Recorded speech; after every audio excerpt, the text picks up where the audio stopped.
ako'y nagkakasala, ako'y iyong patatawarin at itatama sa maling nagawa. Walang makakapigil sa aking damdamin na ipapadama lagi sa'yo. Kahirapan man, tabako, kamatayan, walang makapag-iwalay sa pag-ibig ko sa'yo. Yan ang tapat mong salita, lagi mong ginagawa mula noon hanggang ngayon.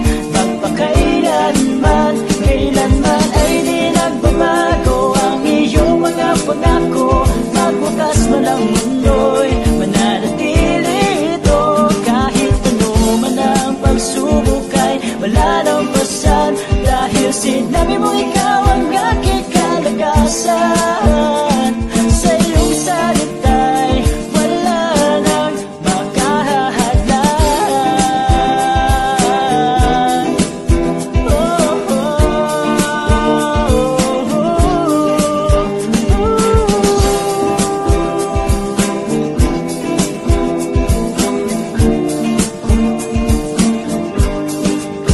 Yan ang tapat mo salita, lagi mong ginagawa mula noon hanggang ngayon. Magpakailanman, kailanman ay di nagbabago ang iyong mga pangako.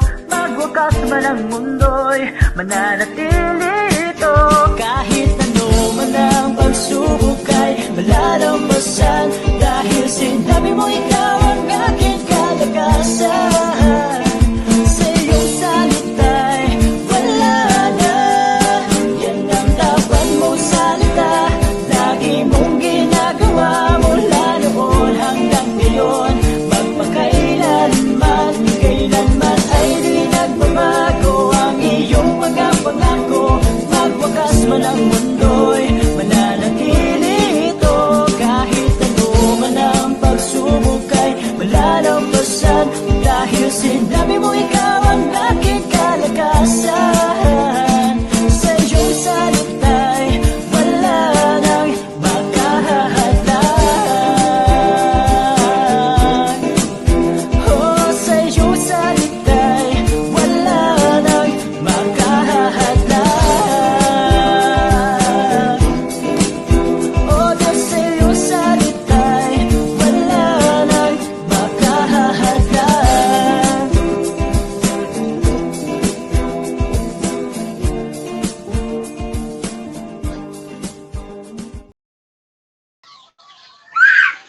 Okay, magandang umaga po sa ating lahat. Tunay na napakabuti ang Diyos na pinagkalooban niya tayo ng sapat na kalakasan muli. Magandang kalusugan at salamat sa panibagong buhay na ipinagkakaloob ng Diyos sa bawat isa sa atin. Sa umagang ito, patuloy tayong makinig sa salita ng Panginoon nang siyang magbibigay sa atin ng ating kalakasan, ang karunungan at higit sa lahat magbibigay ng transformation sa bawat buhay natin. Kaya alam natin na ang salita ng Diyos ang nagbibigay ng buhay sa ating puso. Ano yung Bible?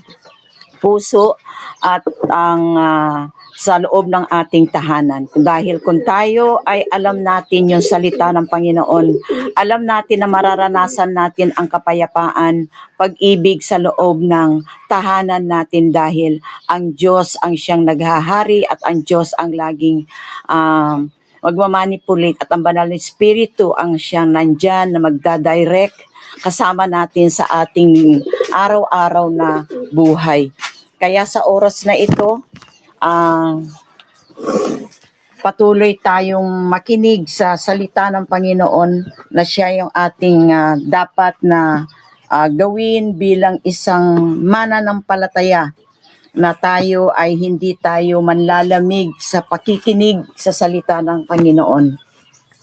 Kaya alam natin ang sinasabi natin, ang Biblia ang siyang pinakamahalagang aklat sa buong library natin. Kung may library tayo, kahit gaano kamahal yung mga aklat sa library natin, ay pinakamagandang aklat ay ang Biblia, dahil itong Biblia na ito ay it composed of 66 books, at dito natin matatagpuan o dito natin matutunan ang lahat ng mabubuting gawa at dapat nating gawin sa ating buhay bilang isang nilikha ng Diyos, at masunod natin kung ano ang layunin ng Panginoon sa bawat isa sa atin.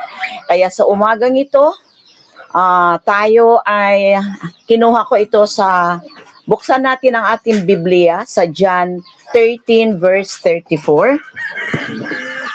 Sabi dito, a new commandment I give unto you, that you love one another as I have loved you, that you also love one another.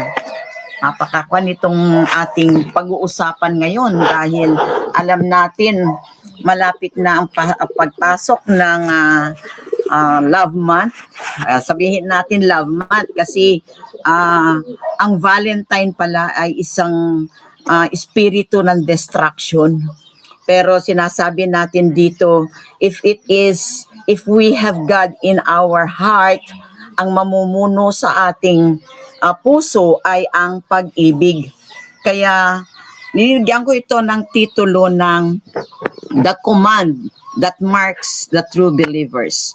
We know that people who have relationship with God ay tinatawag natin true believers, or as we call it, a born again. So, sa ating buhay, si Jesus, hindi niya mini-measure ang discipleship sa kung ano ang ginagawa natin, kung ano yung church attendance natin, ano yung karunungan natin sa Bible, ano yung moral behavior natin. According to Jesus in John 13 verse 34, the defining mark of his followers is on how loud we sing, how long we pray, or how much we know. It's how we love. Not whether we love, but how. Paano ba tayo magmahal? Madaling sabihin, mahal kita, pero paano ba?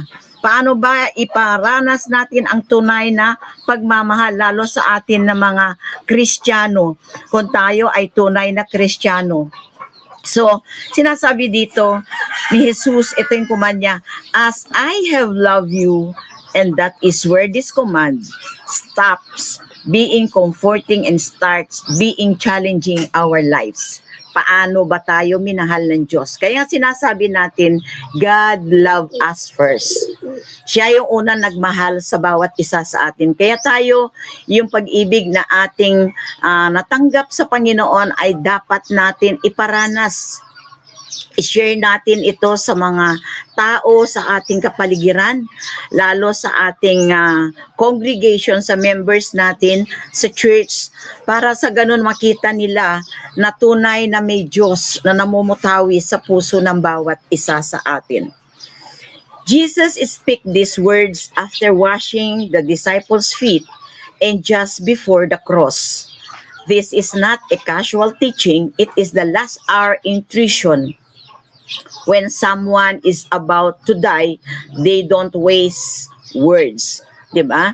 So makita natin dito na si Jesus talaga, bago siya namatay sa cross of Calvary, ito yung ginawa niya, na hinugasan niya ang paa ng mga disipulo, at ang mga disipulo na ito at hindi nila naintindihan. Kaya sabi ni Peter, bakit paa lang namin? Diba? Sabi pa niya bakit ikaw maghuhugas? Siyempre alam nila, siya yung teacher, o diba? Siya yung anak ng Diyos, pero bakit ginagawa niya? So ito ginagawa ng Panginoon, pinapakita niya ang dakilang pag-ibig niya sa mga disipulo niya, upang maintindihan o ma-feel nila. Kaya nga sabi niya, hindi mo pa ito maunawaan, hindi niyo pa maunawaan ito, pero kapag wala na ako, sa kanyo maunawaan na ito. Sabi din ni Peter, alam naman si Peter, masyadong makatanungin, parang bata, tanong ng tanong. Sabi niya, Eh, bakit hugasan mo lang yung paa namin? Di ba, pwede hanggang sa ulo. Di ba, sinasabi ni Peter dito. Pero ano sabi ng Panginoon sa kanya? Siyempre, pag nahugasan na yung paa ninyo, dahil yung paa, hindi kasi naintindihan, dahil ang paa yung ginagamit na maglalakad. Tayo kasi yung walking Bible. Kaya kailangan na talaga yung paa yung unya nilinis. At automatic yun na malinis na ang lahat. Okay? So sa umaga nito, meron na gusto kong i-discuss or pag-uusapan natin ang 5 puntos na that marks the true believers. Number 1, it is a command, not a suggestion. Command ito ng Panginoon. Sabi niya nga sa John 13:34a, sabi niya, a new commandment I give to you. So Jesus does not say, try to love, or if you feel like it. Minsan kasi, oo, mahal kita, pero parang pilit, parang pinipilit lang natin para masabi na mahal natin sila, di ba? Tapos sabi, feel ko lang yung kasi, di ba? Alam natin ang love is an act of obedience flowing from a generated heart. Alam natin na kapag ang pag-ibig, sabihin mo, mahal kita, pag galing sa puso, may kasamang joy yan, may kasamang smile, talaga nakikita sa facial expression natin. Pero kung napipilitan yan, may halong simangot, may halong yung noo niya, ganon. Pero kapag ang pag-ibig talaga ay nagmula sa puso, generated from the heart, there is a facial expression with smile at napakasaya, di ba? So, bilang born-again believers, love not because it's easy, but because Christ commands it. Madali lang yan, sabi nga natin, ang Kristiyano, makikita talaga na ang Kristiyano yan, ay Kristiyano yan, kasi tingnan mo ang pag-ibig niya. Galing talagang parang si Lord na ang pag-ibig niya ay hindi na may measure at yung ang pag-ibig niya ay talagang unconditional, di ba? So, ganun tayo magmahal bilang isang born again. Hindi yung mahal kita pero may kasamang kunot ang iyong noo. Then, yung labi pa ninyo, meron pa yung kilos yung labi na yan, di ba? Tapos lalaki pa ang mata mo. Yung parang hypocrisy, di ba? Pero pag born again tayo, we have to love it with action, not a hypocrisy love. Another verse is John 14, verse 15. If you love me, keep my commandments. Ba? Ganun din ang napakakwa ng Panginoon. Totoo naman bilang isang believer, kung tayo ay believer tayo, kung ano yung kautusan ng Panginoon ay kailangan sundin natin because we know that obedience is the true worship sa Panginoon. At this is one way to show that we really love God. Dahil alam natin, if we disobey His command, disobedience is the root of sin. Magkakaroon tayo ng kasalanan. Kaya kung tayo talaga mahal natin ang Panginoon, we have to obey His commands no matter what circumstances, what situation we are going through. Okay? Parang ganun din sa parent natin or sa mga mahal natin sa buhay. Kung talagang mahal natin ang ating buhay, nandoon we have to obey His commands na kahit na hindi pwede, pero you have to obey para magiging, and then you have to undergo perseverance, sacrifices, mga ganon. Hindi madaling sabihin na love natin yung kung hindi tayo sumunod. 1 John 2, verse 3 to 4, sabi niya, now by this we know that we know Him. If we keep His commandments, he who says, I know Him, and does not keep His commandments is a liar, and the truth is not in him. So, kita natin dito na madaling sabihin nga na, oo, sumunod ako, ba? Pero deep inside, may murmuring, ba? Ganun sa mga akuan natin, sa mga kasamahan natin sa loob ng simbahan. Kapag inutusan mo, susunod, pero nakasimangot yan, ang puso niya talagang hindi masaya. Kasi nga, just for the sake na sumunod lang siya. Pero hindi nalulugod ang Panginoon kapag ganun tayo. Lalo pa niya pagsabihin natin na, oo, sumusunod ako, oo, alam ko, Kristiyano ako.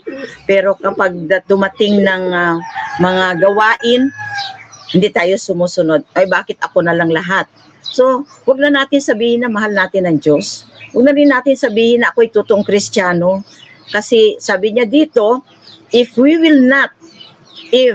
does not keep His command, is a liar, and the truth is not in him. Hindi totoo na meron siyang Diyos sa puso niya. Hindi siya totoo na siya ay genuine na born again or Christian. Kasi magiging stumbleness lang yan kapag ganun ang kanyang pag-uugali. Kaya sinasabi natin dito, obedience proves we know Him. Kapag tayo ay sumunod, totoo na tayo ay anak ng Diyos. Totoo na tayo ay binago ng Diyos. Totoo na tayo ay mahal natin ang Diyos dahil sumunod tayo sa kanyang kautusan.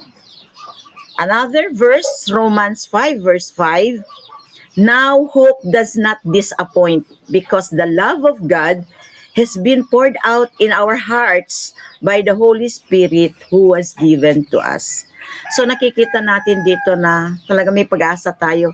Since tinanggap natin si Kristo sa ating buhay, sa ating puso, tayo ay nilulukuban ng banal na Espiritu. Dahil yun ang pangako niya. Hindi nyo mararanasan ang miraculous or the power that I am doing right now unless I will go back to the Father. Sinasabi niya yan. Kaya nung siya ay umakyat, ang banal na Espiritu ay nasa atin. Pinagkaloob niya. Kaya nakita natin dito, kailan ba nagkaroon ng miraculous work ang mga disciples niya? 'Di ba? Noong nakaakyat na siya sa langit. Nga nakita natin yung mga miraculous work ni Peter, pero nung nakasama pa lang nila si Jesus, 'di ba sabi ng isang lalaki na pinapray ko na yan sa mga disciple mo pero hindi nila napagaling yung sakit ng aking anak. Sabi niya, pero bakit ano sabi Jesus, you have small faith, 'di ba? Pero nung siya ay umakyat na sa langit kasama ng Ama, saka nangyari na nakita natin yung mga miraculous power na ginagawa ni Peter na kahit yung shadow niya ay napapagaling niya yung may sakit. So dito natin makita na kapag ang banal na Espiritu ay nananahan sa ating puso, talagang makikita natin na may pag-asa sa buhay natin at may pag-asa ang mga ginagawa natin na pinapagawa ni Jesus sa bawat isa sa atin.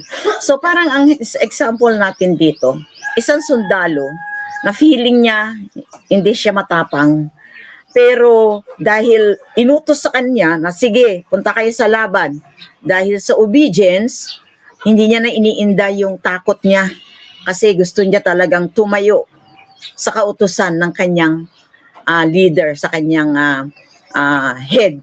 Sa ating buhay bilang isang Kristiyano, ganun din. Dahil tayo ay tinatawag na anak ng Diyos, ang Diyos ay nananahan sa ating buhay, anuman ang sitwasyon, tayo, anuman yung emotion natin, anuman yung persecution na ating mga nararanasan, kailangan tumayo tayo sa ating pag-ibig na ipapakita natin na tunay tayong Kristiyano.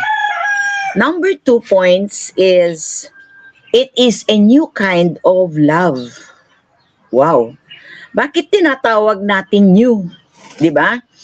Kasi itong new na ito, sinasabi natin dito na si Jesus lang ang nakapagbibigay ng ganitong klaseng pag-ibig. Siya lang yung tanging nagmahal sa atin ng tapat. Kasi walang tao na magkakakuan ng katulad ng pag-ibig niya sa bawat isa sa atin. Kaya sinasabi dito sa John 13 verse 34b, that you love one another just I have loved you. This love is new in measure and model, not love as a culture love as convenience allows. Na yun yung nagbibigay ng pagkakaiba niya na bagong pag-ibig ito. Kasi kung pag-ibig lang daw sa cultural love natin or yung convenience lang natin, hindi ito yung bagong pag-ibig. Itong bagong pag-ibig na ito ay yung unconditional love. We have this sacrificial love. Sacrificial love that presents that Jesus is the model. Diba? Siya yung model, He is the one who loved us, and His sacrificial love, what He did on the cross. And His humility, humbleness. His humbleness is washing the feet of the disciples. And another kind of love that which make it a new kind of love is unconditional love.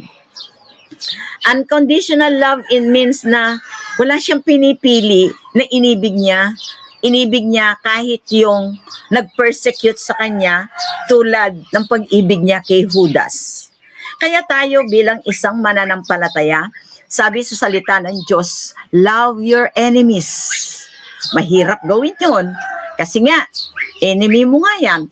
Pero yun ang kautusan ng Panginoon. So if we love God, if Jesus is our model of His love, we have to do this kind of new love. Para makita uli na tayo talaga nananahan ang banal na Espiritu at si Jesus ang makikita sa ating buhay. Another verse, Ephesians 5 verse 2. And walk in love as Christ also had loved us and given Himself for us an offering and a sacrifice to God for a sweet-smelling aroma. So, tayo walking in love, ibig sabihin ito, in our daily life, kailangan ang pag-ibig ang laging kasama sa buhay natin. Alam niyo, pag sa buhay natin, kapag may joy, may pag-ibig sa trabaho mo, hindi mo mararamdaman ang pagod. Hindi mo rin mararamdaman na natapos mo na ang isang trabaho. Hindi mo rin nararamdaman o namamalayan na ang oras mo ay mahaba o mahiksi. Parang napaka-agaan lahat yung mga ginagawa mo. So dito nakita natin yung pag-ibig ng Panginoon na binigay niya ang kanyang buhay bilang isang offering niya upang tayo ay maligtas sa ating kadiliman. Dito nakita ng Panginoon yung yung hindi siya nag-alinlangan na binigay niya ang kanyang buhay, although na bakit siya yung na mag-sacrifice sa hindi niya naman kasalanan. Pero dito natin nakita ang humbleness ni Jesus na never siyang nagreklamo, never siyang sumagot sa mga ginagawa sa kanya. Hindi siya talaga na lumaban, kundi binigay niya talaga ng buong-buo ang puso niya sa Panginoon na nag-utos sa kanya, na i-offer niya ang sarili niya para at ito nagiging sweet aroma na magiging magandang offering sa Panginoon. Sa buhay natin, kapag tayo ay ginagawa natin itong mga gawain na pinagkatiwala ng Diyos sa atin, itong mga pagbabasa ng Biblia, manalangin, mag-worship sa Kanya, at patuloy na ihayag natin ang banal niyang salita, this is also a sweet-smelling aroma that God is pleased for what we are doing in our daily life. Kailangan talaga sa bawat lakbay ng ating buhay araw-araw, ang focus natin ay ang presensya ng banal na Espiritu. Another verse, Romans 5 verse 8. But God demonstrates His own love towards us in that while we were sinners, Christ died for us. Ganito ipinakita ng Panginoon ang kanyang dakilang pag-ibig, the new kind of love sa bawat isa sa atin, na kahit tayo ay makasalanan, ang kanyang pag-ibig sa bawat isa sa atin ay hindi nagmamaliw, hindi nagbabago, at wala siyang favoritism. Kaya sinasabi natin a new kind of love. Pero kasi pag human being ito, pag tayo mga tao, kapag nagkasala na sila, nandoon na, may marka na sa puso mo na hindi na iba na yung pakikitungo mo. Meron ng agwat, meron na talagang makikitang hindi na medyo maganda na, hindi katulad ni Kristo na hindi naka-stain yun, hindi naka-kwan sa kanya. Once na tayo ay hiningi na natin ng kapatawaran sa kanya, it's already erased, malinis na. Pero sa atin as a human being, nandoon pa rin, nakamarka pa rin na lagi natin sasabihin. Minsan pag nagkamali sila, although na sila ay humingi na ng kapatawaran, naalala pa natin, ayan na naman, noon pinatawad na kita, tapos inulit mo na naman, mga gano'n. Pero si Lord, hindi siya gano'n. Yun yung sinasabi dito na talagang ang kanyang pagbibigay sa atin ng kapatawaran, ang pag-ibig niya talaga ay ibang-iba, na kahit tayo nagpapatuloy na magkasala, hindi pa rin nagbabago ang kanyang pag-ibig sa bawat isa sa atin. In Philippians 2 verse 5 to 8, let this mind be in you, which was also in Christ Jesus, who being in the form of God, but made himself of no reputation, taking the form of bondservant, and coming in the likeness of men, and being found in appearance as man, he humbled himself and became obedient to the point of death, even the death of the cross. This is one way how we can say that Jesus Christ is humble. So this is Christ's humility.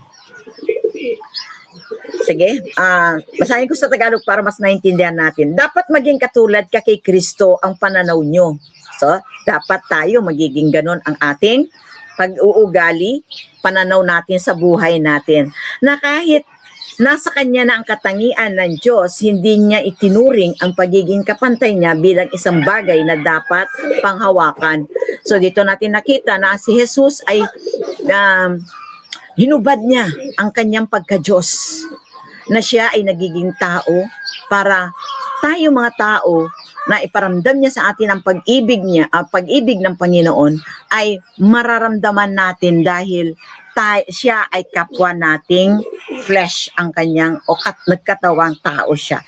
So sinasabi pa niya, sa halip ibinaba niya ang nanglubusan ang sarili niya sa pamamagitan ng pag-aanyong alipin. Naging tao siya tulad natin. At sa pagiging tao niya, nagpakumbaba siya at nagiging masunurin sa Diyos hanggang sa kamatayan, maging sa kamatayan sa krus. Kaya tayo sinasabi dito na tayo habang tayo ay nabubuhay, patuloy natin gawin ang kautusan, ang layunin ng Diyos, dahil alam natin bakit nandito tayo sa mundong ito. May layunin ng Diyos sa buhay natin. Ang layunin niya ay ipagpatuloy natin, ihayag ang kanyang banal na ang kanyang mabuting balita. Dahil ito yung ministry niya nung nandito siya sa mundong ito. Kaya ipagpatuloy natin ito upang ang salita niya ay laging marinig ng mga tao na hindi pa nakakakilala sa kanya. Kaya sinasabi na sa Philippians 4, yung to die for Christ is a gain. Hanggang sa tayo ay mabuhay, hanggang kamatayan, ipagpatuloy natin itong gawain na ito. So sabi nito, sa natin, halimbawa nito, yung natural love as what will this cost me? Yun yung natural love. But Christ's love, pag Christ's love, what will it cost them if I don't? Yun yung gustong sabihin dito. Kung natural love lang ito, kung anong kwan sa akin. Pero kapag ang Panginoon, wow, mas mabigat. It will cost them if I don't. Kasi, bakit? Kung hindi tayo sumunod, kung hindi tayo magiging humble, ano ang ating kinitnan, hindi natin maranasan ang kanyang pangako sa bawat isa sa atin, yung buhay na walang hanggan. Diba? So, number 3 na point ko dito, it is directed first to one another. Bakit directed first to one another? Diba? Ito yung kautusan ng Panginoon, love one another as I have loved you. So, mauna yung iba. Kaya dinadirect niya first to one another. Hindi niya sinabi, direct it first to us, to you. Hindi. Gusto niya ito na iparanas natin ito sa mga tao muna. Ang mga tao muna sa ating kapaligiran ang dapat unahin natin mahalin upang makita ang kaningningan ng salita ng Panginoon. Dahil tayo, alam na natin yun. Isa pa dito, tayo ay hindi tayo bata na puro akin, akin, akin. Kaya sinasabi niya dito na sa John 13:34c, sabi niya, that you love one another. Kailangan mahalin natin ang ibang tao, kaya dinadirect niya sa one another. Jesus starts with love inside the family of faith. Kaya sinasabi niya, direct to one another. Bakit? Sino unang minahal niya? Tayo. Hindi sarili niya. Kasi kung minahal niya sarili niya, hindi niya binigay ang kanyang buhay. Bakit? Di naman ako nagkasala Bakit ako magsasacrifice? Bakit ako'y mabibitin doon? Bakit ako mamamatay para sa kasalanan nila? Pero dito nakikita na ang Panginoong Hesukristo ay ipinakita niya ang pag-ibig niya na first to one another because He died for us. Yun yung kanya dito. Namatay siya. So, a church can preach truth loudly. Tayo, kaya natin yan. Sigaw natin, lalakas ng mga boses natin na magturo ng sermon. Ng mga, ang gagaling pa natin, yung mga sermon natin, ang gagaling natin para ma-encourage natin yung mga tao, lalo sa mga, ito yung sinasabi ni pastor noon, maalala ko na sinasabi niya, ang mga pastors, sabi may mga pastors na yan na ang gagaling na mga mensahe nila, talaga namang masaya sila na mga pinipili niya ng mga pananalita niya, yung mga vocabularies niya, ay yung mamangha yung mga tao para sa ganon malaki ang bigay sa kanila. No, di ba? Yung sinasabi ni pastor. Pero ito sinasabi niya, kapag tayo ay nagpipreach tayo, mga preachers o mga pastors, kailangan yung preaching natin is based on the truth. Sa gospel talaga. At aside from that, with love. Kailangan makita ang pag-ibig mo kung paano mo talagang i-share yung totoong salita ng Panginoon. Kasi kahit napakagaling mo, maislang-islang ka pang magsalita, mag-explain, and then very loud yung boses mo, but there is no love, hindi na nararamdaman ng mga audience mo o yung mga members ng family, ng church members mo na there is love in the way how you will preach the word of God. It is nothing. Walang kabuluhan yan.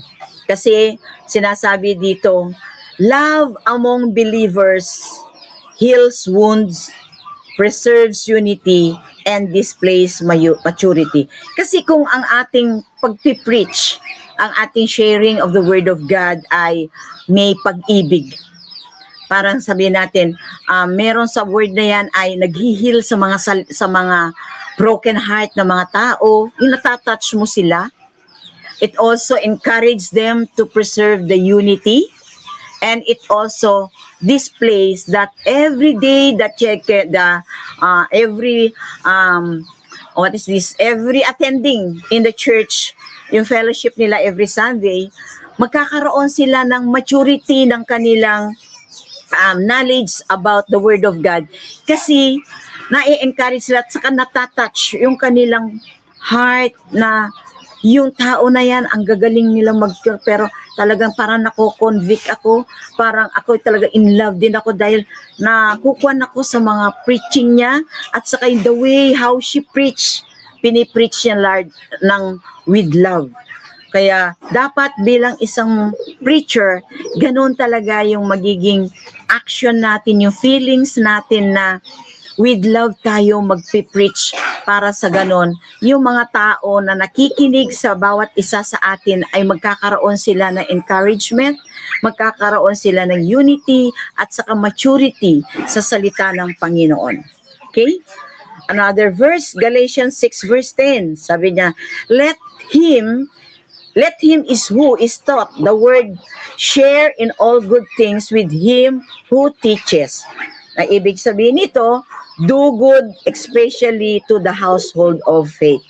Lalo sa ating mga members sa church, kailangan talagang ma-feel nila yung presence ng pag-ibig ng Panginoon upang sila ay lalong ma-encourage sila na magiging uhaw sila palagi sa pakikinig ng salita every Sunday na ito. In 1 Peter 4 verse 8, sabi niya ganyan, and above all things have fervent love for one another, for love will cover a multitude of sins.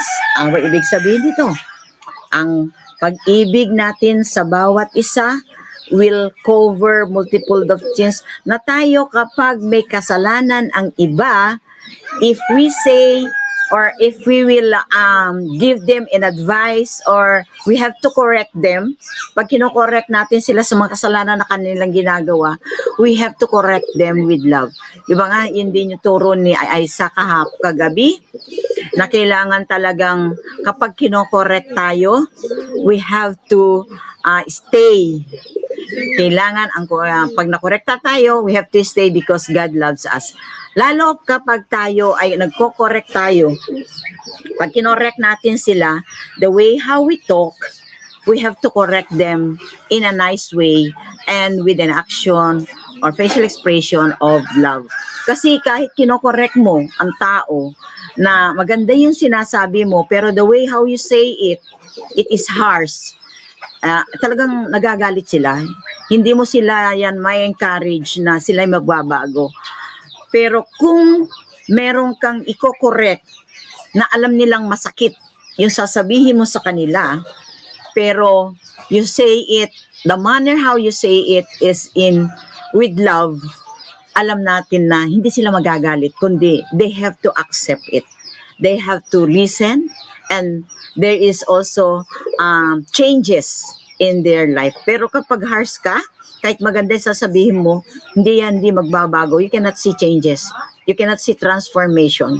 Kaya kailangan bilang isang mananampalataya, bilang isang preacher, bilang isang counselor or leader, kailangan meron tayong puso na ganito, na meron tayong pag-ibig para sa ganon yung mga tao na kinokorek natin, yung mga tao na ating kinocounsel ay magkakaroon sila ng pag-ibig din. Kasi if we share our love, they can also receive that and they can also share it.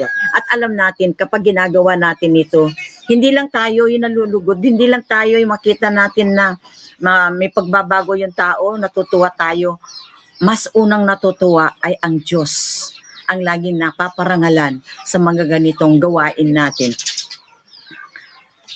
So, another verse is Colossians 3 verse 12 to 14. Therefore, as an elect of God, holy and beloved, put on tender mercies, kindness, humility, meekness, long-suffering, bearing with one another and forgiving one another.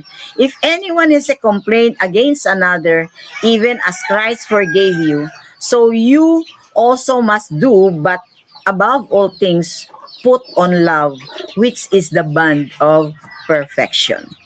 So we know that love binds everything together.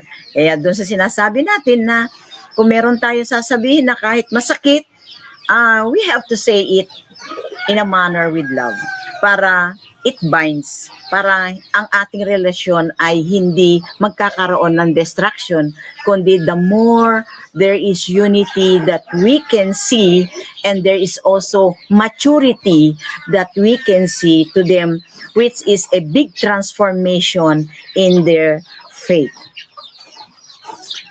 So dito makita natin yung example nito. The world will believe the gospel more easily when the church stops biting its own members.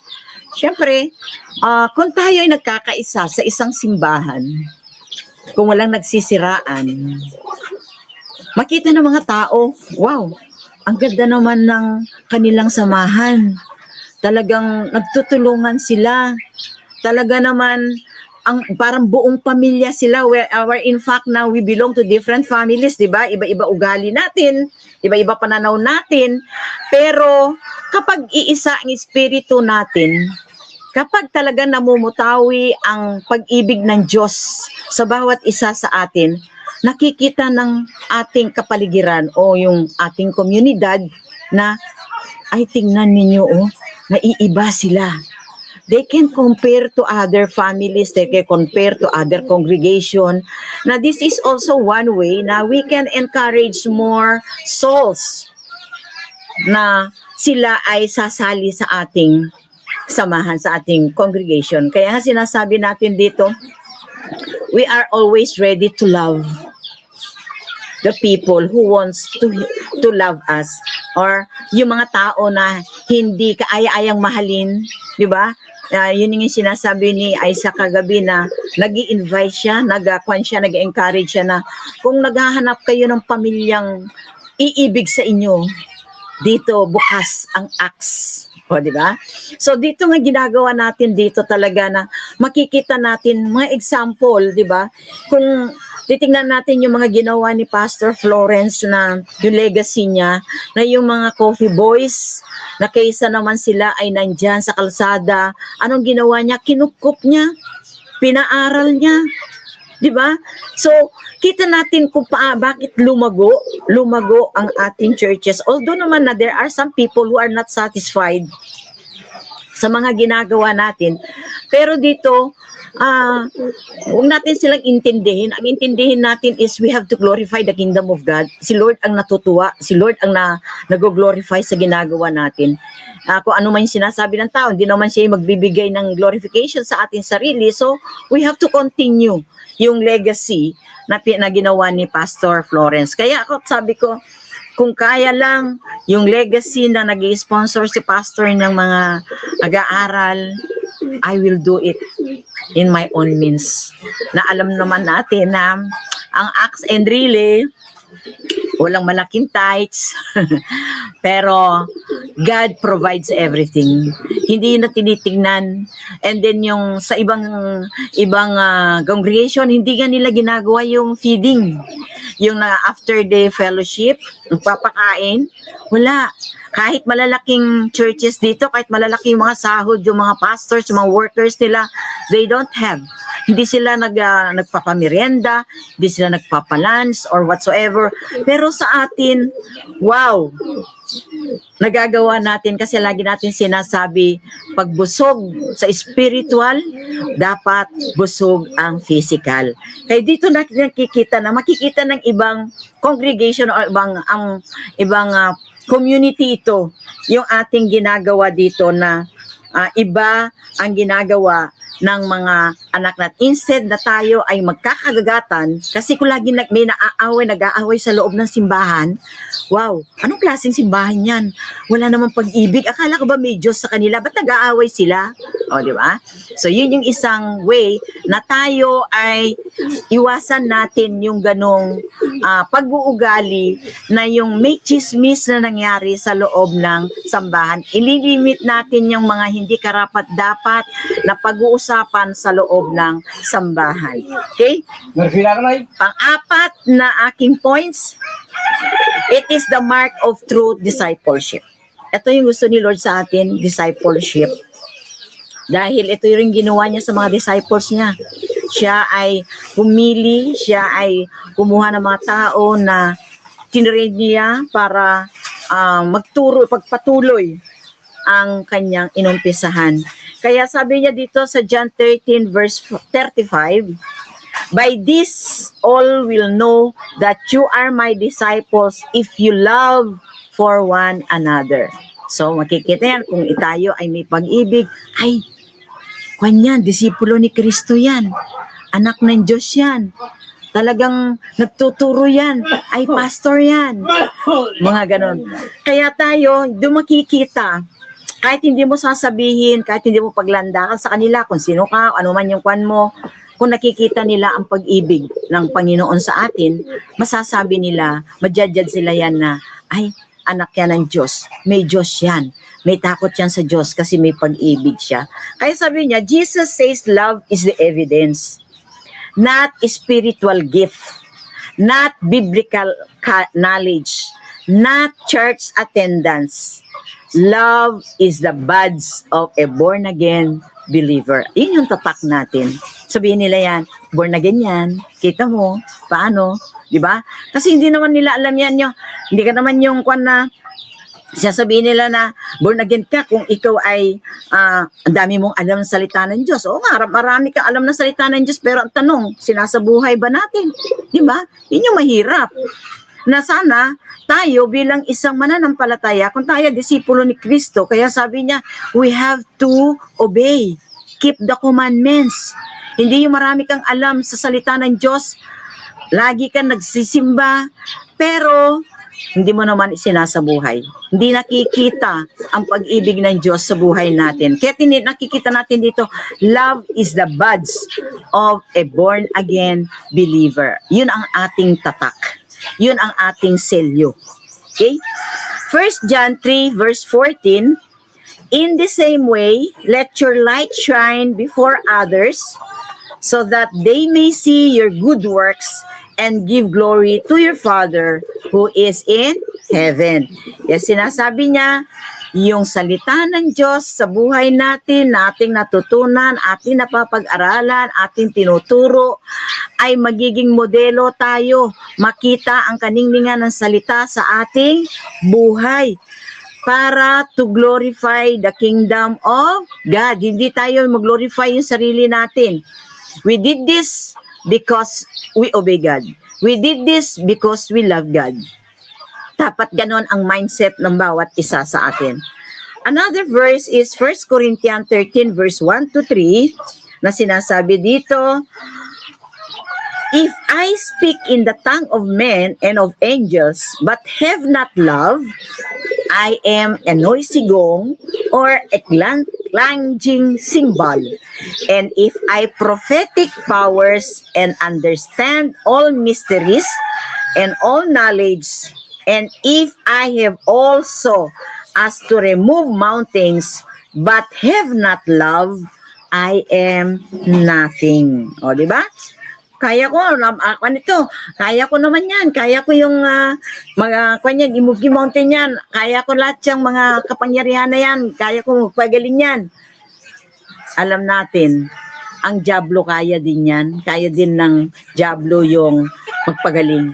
Pero, iba kapag ang kagalingan, ang power, ang obedience mo, ang commandment ng Panginoon, ang hawak mo. Dahil sinasabi ng Biblia na kapag tayo ay talagang ang Diyos, ang banal na Espiritu, ang kumikilos sa bawat isa sa atin, yung mga imposible sa iba ay posible sa atin. Di ba?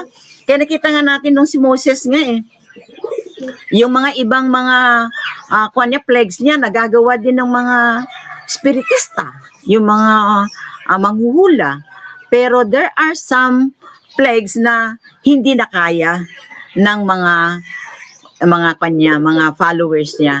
Kaya dito natin makikita talaga na ang kapangyarihan ng Panginoon ay kapag ito magmanifesto sa buhay natin, walang imposible. Kasi yung mga devil, yung mga satanas, kaya din nila magpagaling pero hindi nila kayang magpabuhay ng patay. Pero ang Diyos, walang imposible. Dahil ibang klase ang kapangyarihan na meron sila sa buhay nila. Sabi dun sa 3, if I give away all I have and I will deliver up my body to be burned but have not love, I gain nothing. Kahit ibigay mo ang buhay mo, sunugin mo pa ang iyong sarili. Kung walang pag-ibig, wala namang kabuluhan yun. Walang silbi.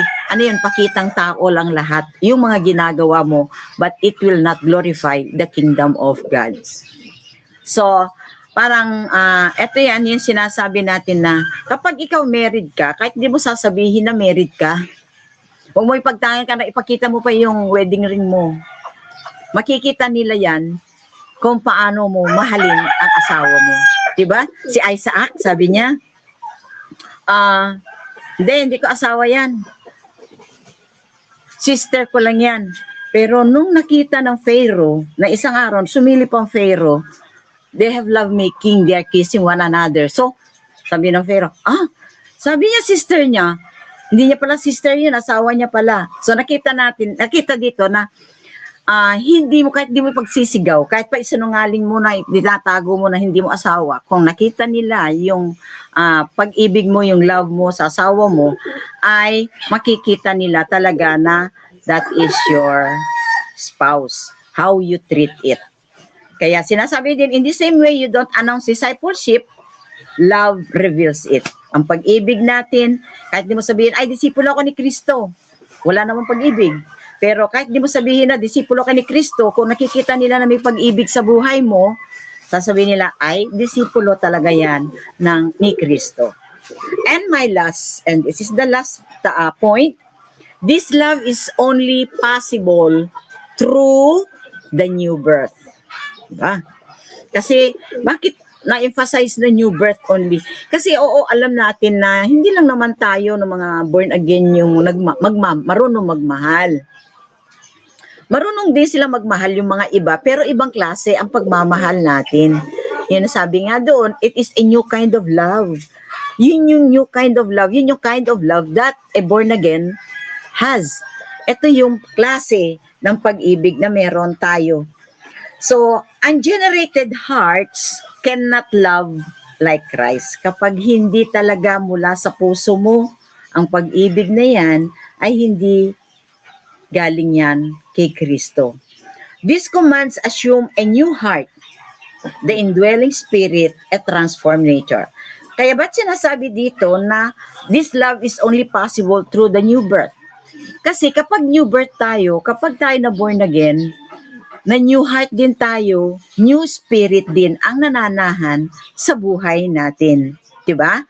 Kaya sinasabi dito na katayo lang yung may ganitong klase ng pag-ibig dahil ito ay galing sa pag-ibig at si Kristo ang nagiging modelo natin sa pag-ibig natin. Sabi dito sa John 3 verse 3, Jesus answered him, "Truly, truly, I say to you, unless one is born again, he cannot see the kingdom of God." Kaya tayo, binigyan tayo ng Panginoon ng new heart, new spirit, para tayo ay makita natin ang kaharian ng Panginoon. Kasi kung tayo ay hindi tayo nananahan sa spirit o sa flesh lang tayo. Sa flesh din tayo, walang kwan. Pero tayo, since we have God give us spirit, new spirit and new heart, tayo ay magagawa natin ito na tayo, we want to glorify the kingdom of God. Ezekiel 36:26. And I will give you a new heart. Ayan, a new spirit. I will put within you, and I will remove the heart of stone from your flesh and give you a heart of flesh. So dito yan sinasabi natin na kapag tayo ay born again tayo, we have a new heart and a new spirit.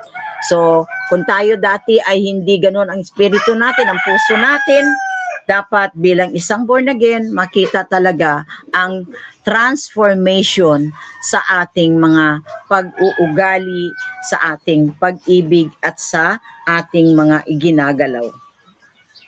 Then, Galatians 5 verse 22.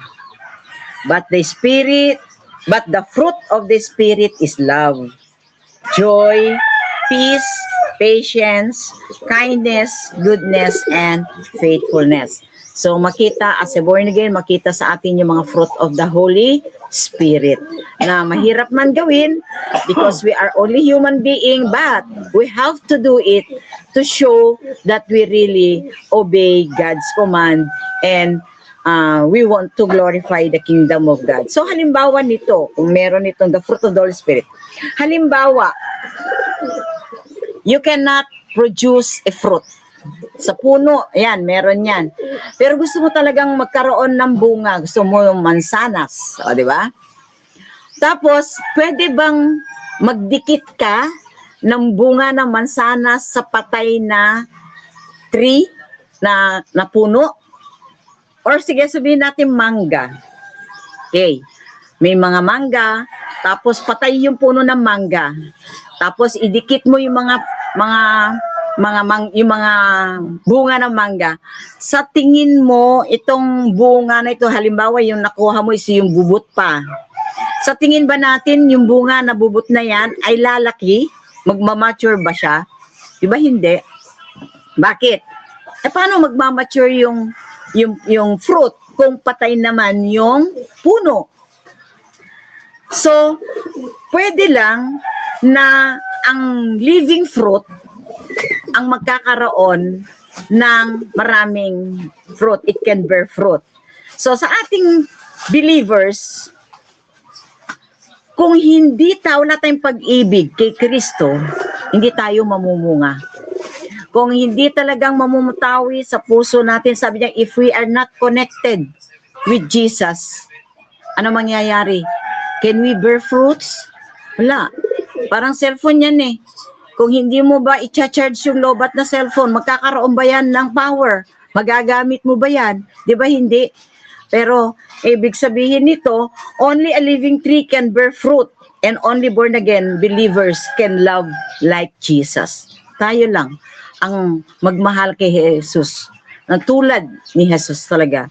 Kaya yung sinasabi niya dito na tayo ay ibang-iba ang pag-ibig na meron tayo na tinanggap natin kay Kristo. So, my conclusion, Jesus does not ask to love selectively. Hindi niya tinatawag ko. Love safely, love selfishly. He commands us to love sacrificially, consistently, and supernaturally. To close this, I will close it to a closing verse, 1 John 4:11.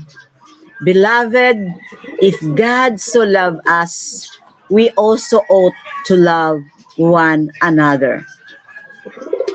Okay, maraming salamat sa pakikinig ninyo at sana itong mga natutunan natin na ito ay mananahan sa puso natin at ito makita ang kaninningan ng mga salita na ating natutunan sa ating buhay, sa daily life natin, sa daily walk natin sa ating buhay. So I will close it for a closing prayer. Heavenly Father, we thank you, Lord God, sa umagang ito. Thank you, Lord, for your guidance, for the wisdom that you have given to me, Lord God, as I exhort your word, for I believe, Lord, I am nothing in front of you, but you did your best, oh Lord God, to guide me and to use my mouth, oh Lord God. Thank you, Lord God, for all these words, for all these lessons that we learned today, Lord God, that this will be our weapon, our sword, oh Lord God, to stand for your love, Lord God, to serve you, Lord, and to glorify your kingdom, Lord Jesus. Thank you, Lord. We ask this in Jesus' mighty name we pray. Amen. Amen. God bless everyone.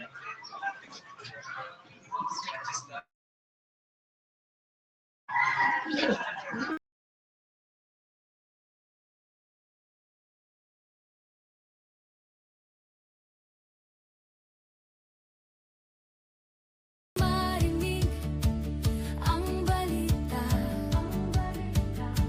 na si Jesus ang tagapagligtas. Sino ang susugo?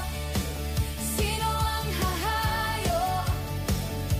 Marami na ang naghihintay sa magandang balita. Marami na ang magbabalik loob. Halika at humayo na, tayo na at ibahagi ang salita.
sa magandang